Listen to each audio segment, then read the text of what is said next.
নমস্কার বন্ধুরা, আজকে আমরা বানাবো একটা নতুন রেসিপি, ধনিয়া কাতলা। এটা বানানোর জন্য প্রথমে কাতলা মাছ নেবেন, রুই মাছও নিতে পারেন। সেটাকে নুন হলুদ মাখিয়ে ভালো করে তেলে একটু লাল লাল করে ভেজে নেবেন। আচ্ছা, তারপরে আপনারা একটা পেস্ট বানিয়ে নেবেন।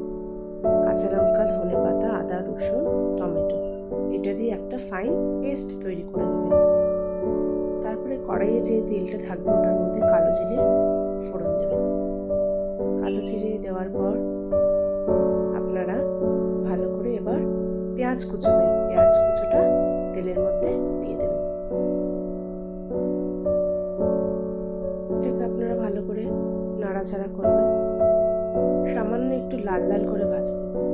তারপর যে পেস্টটা আপনারা তৈরি করে রেখেছেন সেই পেস্টটা এবার পেঁয়াজের মধ্যে আস্তে করে ঢেলে দেবেন। ঢেলে দিয়ে বাটিতে একটু জল দিয়ে সেই জলটা সামান্য জল দিয়ে সেটা আপনারা কড়াইয়ে দিয়ে দেবেন। দিয়ে এটাকে এবার ভালো করে নাড়াচাড়া করবেন। আস্তে আস্তে গ্যাসটা মিডিয়ামে রাখবেন, রেখে এটাকে নাড়াচাড়া করবেন। তারপরে গুঁড়ো মশলা দেবেন, জিরে গুঁড়ো, হলুদ, নুন আর লঙ্কা গুঁড়ো স্বাদ মতো বা দরকার মতো যতটা আপনারা মাছ দেবেন সেটা বুঝে দিয়ে আপনারা গুঁড়ো মশলাটা দিয়ে দিলেন কড়াইয়ে। এবারে এটাকে ভালো করে আপনারা মিক্স করবেন, ভালো করে মিশ্রণটাকে এটাকে ভালো করে কষাবেন। গ্যাসটা মিডিয়ামে রেখে ভালো করে এটাকে আস্তে আস্তে করে করে কষাবেন। কষাতে কষাতে আপনারা অল্প একটু এর মধ্যে জল দেবেন। জল দিয়ে আবার ভালো করে এটাকে নাড়বেন। আস্তে আস্তে নেড়ে নেড়ে নেড়ে ভালো করে এটা মিক্স হয়ে যাবে মশলাগুলো। দেখবেন আস্তে আস্তে কষাতে কষাতে এটার থেকে তেল বেরিয়ে আসছে। দেখুন কীরকম তেল বেরিয়ে এসেছে। আচ্ছা, এরপরে আপনারা কী করবেন, আর একটুখানি কষবেন। কষতে কষতে দেখবেন একদম মশলাটা শুকিয়ে এসেছে।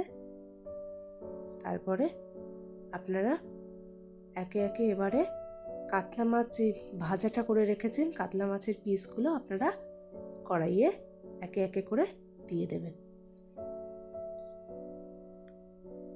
এরপরে আপনারা এটাকে ভালো করে মিক্স করবেন মশলাটার সাথে মাছটাকে। খুব ভালো করে আপনারা এটা মিক্স করবেন। এখনই জল দেবেন না, একটু পরে দেবেন। প্রথমে মশলাটাকে ভালো করে মিশিয়ে যেতে দেবেন মাছের সাথে। তারপরে একটু রেখে দেবেন, রেখে দেখুন সাইড থেকে তেল বেরিয়ে এসেছে। তখন আপনারা অল্প করে জল দেবেন। অল্প করে মধ্যে আপনাদের যতটা মাছ আছে সেইটা বুঝে আপনারা জল দেবেন। খুব বেশি জল দেবেন না, আবার একদম কমও দেবেন না, একটু আপনারা বুঝে দেবেন। তারপরে এটাকে একটু হালকা করে গ্যাসটা মিডিয়ামেই রেখে দেবেন।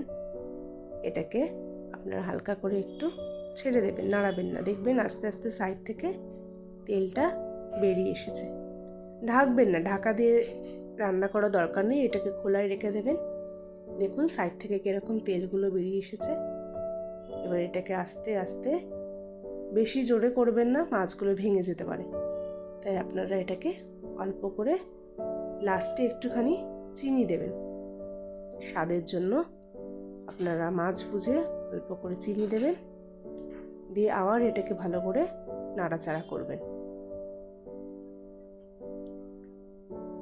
জলটা যে শুকিয়ে আসবে, একদমই পুরো মাখা মাখা হয়ে যাবে জিনিসটা। এক পিঠ অপর পিঠ মাছগুলো একটু উল্টে পাল্টে দেবেন। তারপরে যখন এটা রেডি হয়ে আসবে লাস্টে গ্যাসটা নিভিয়ে দেবেন। নিয়ে আপনারা এবারে গরম ভাতের সাথে এই রেসিপিটা অবশ্যই টেস্ট করে দেখবেন।